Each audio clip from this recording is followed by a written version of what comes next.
So Super Smash Bros. Ultimate is releasing in like 2 minutes ago, and they also just revealed the first DLC character. It's going to be Joker from Persona 5, and Reggie mentioned there will be 4 more DLC characters coming with their own stage and etc. etc.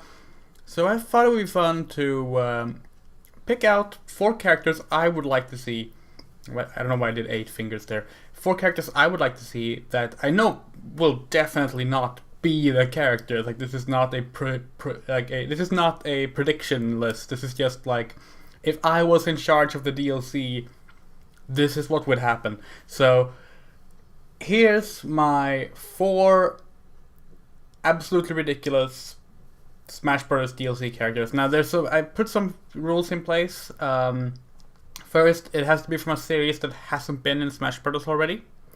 It has to be a character that has been featured on a Nintendo platform. That's been the case with previous characters.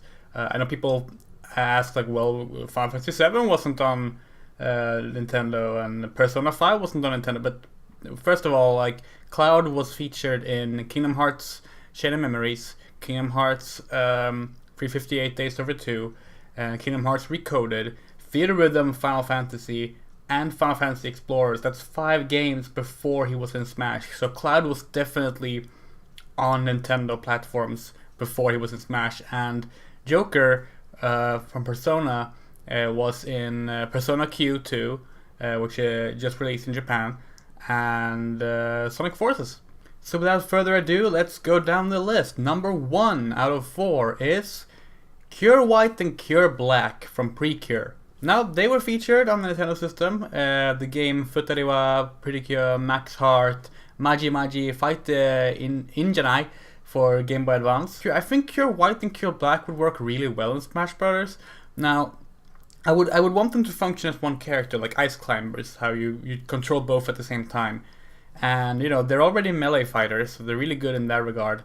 And Toei has this rule that Precures aren't allowed to fight each other. So having them as the same character will solve that problem, because that means if 2 players pick Cure White and Cure Black, they will be like, you know, color swapped clones, and that makes it okay in Toei's eyes, apparently.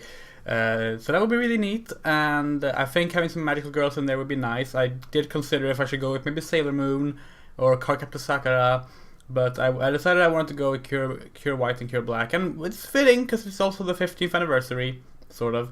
In February will be the actual 15th anniversary, so that would be really cool. Also, like, they would lend themselves gameplay-wise really well. I mentioned that they're melee fighters already, but obviously their final Smash would just be the Precure Marble Screw. So yeah, I think they would work really well in a Super Smash Bros. Game, and would actually be a really cool addition. Number 2, Altera from Fate Extella The Umbral Star, which was on Nintendo Switch. So she makes it in there. Altera is Fate's version of Attila the Hun, and she has like a lightsaber that is like cyan, yellow, and pink, and it looks... No, it's not. It's like cyan, red, and green. I don't know why I thought it was it's yellow and pink. Like, it looks ridiculous. It's really cool. It leaves trails in all 3 colors, and like she destroys bad civilizations, and she's really cool. She's a really good design. Smash Bros. Is lacking in like humanoid characters of color in general. Like, I guess there's Ganondorf, who is like green-brown. I'm sure there's someone else I'm forgetting, but overall they're all pretty pale. So having, you know, Altera, who is dark skin, would be really nice. And for her final Smash, she could become the giant Altera from Extella, and, like, I don't know, clap her hands on the stage or something, and it'd be great. And, you know, because it's a Fate character, there's already plenty of alternative costumes to pick from for the various colors, so that'd be awesome. Number 3, Mizutani Eri from the Idolmaster Daily Stars. Now, I really wanted some idol representation in here, and you know, since Love Live has never been on a Nintendo system, I couldn't go with anything from Love Live, and I didn't want to go with Puripara or Aikatsu because I already picked a kids show for Pretty Cure, and then I remembered there was an Idolmaster game on the Nintendo DS with its own characters that later became characters in Cinderella Girls. So, Mizutani Eri is one of the 3 characters in Daily Stars, and she is the hikikomori, or the shut-in girl who became a idol. She has like an internet persona, and she knows all about nerdy stuff, and she's really cool. And she's voiced by Kana Hanazawa, so people would buy the DLC just for that. And I think she would be really cool in the game because she could use her microphone as a weapon. Now, I know traditionally in Idolmaster they have headset microphones, but bear with me. She would have a microphone in her hand that she can slap people with, that she can like throw out the cable and rotate like Simon's whip or something. It'd be really cool. And we would get some Idolmaster rep, some idol rep in there overall. I mean, they put Squid Sisters in there, but they're not playable. We want some idols. I mean, I guess it's Jigglypuff. I guess. And speaking of, that could be her final smash. She would like put on a concert. So you would get like, I don't know, a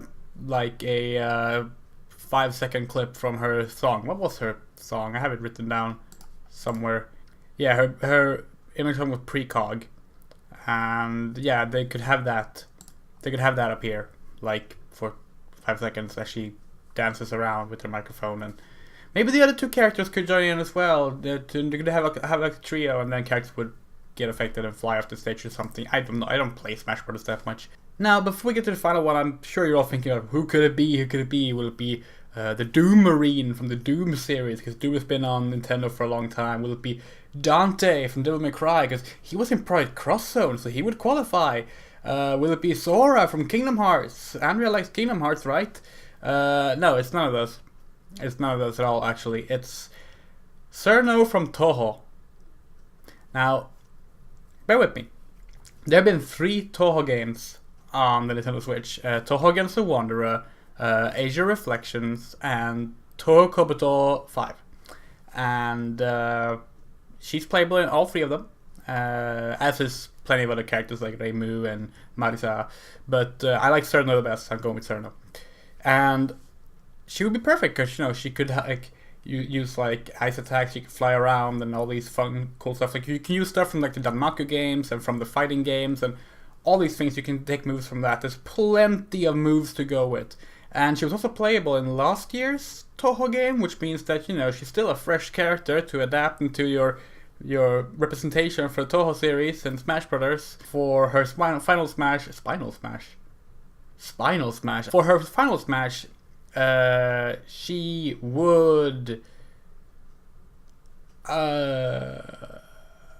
make out with Diose, which, since Nintendo are notorious homophobes, they would make it so that 2 girls making out would cause damage. There, got it, perfect. Anyway, if you like my content, you can follow me on Twitter. You can subscribe to my Patreon. Is it called subscribing to a Patreon? You can become my patron on Patreon, and you can subscribe to this channel and like this video and leave a comment or whatever. What characters you will never see in Smash Bros. Do you want in Smash Brothers? And I bet you all want Reimu instead of Cerno, probably. And yeah, with that said, please look forward to 12 Days of Anime. That is starting in a week, and I'll be putting out a video every day for 12 days. And that should be a lot of fun. I have not recorded any of the videos yet. Should really get on that.